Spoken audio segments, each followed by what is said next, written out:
Taarifa za kustua zimetokea katika bahari ya Caribbean ambapo jeshi la Marekani limethibitisha kuwa limefanya mashambulizi dhidi ya boti zinazoshukiwa kufanya biashara ya madawa ya kulevya karibu na pwani ya Venezuela. Hatua hii inazidisha mvutano mkubwa wa kijeshi na hata wa kidiplomasia ambao unaendelea kati ya maeneo haya mawili, yaani Marekani pamoja na Venezuela.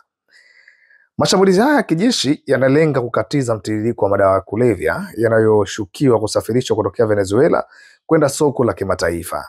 Marekani kwa muda mrefu imekuwa ikidai utawala wa Rais Nicolas Maduro wa Venezuela unahusika au unatoa fursa kwa mashirika ya uhalifu ya kimataifa kutumia eneo lake kwa ajili ya biashara haramu za madawa ya kulevya.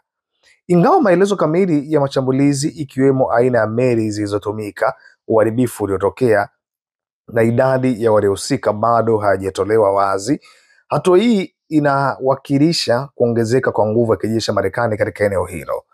Lakini hatua ya jeshi la Marekani kufanya mashambulizi karibu na mipaka ya nchi nyingine inaleta athari kubwa zaidi za kidiplomasia.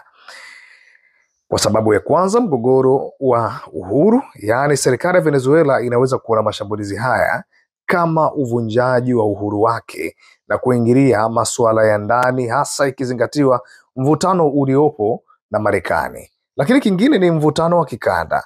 Kitendo hichi kinaweza kusababisha ongezeko la tahadhari za kijeshi kutoka Venezuela, huku Urusi na China ambazo ni washirika wa Maduro kwa muda mrefu huenda zikatoa lawama na kuongeza ushawishi wao wa kijeshi na kiuchumi ndani ya Karakasa.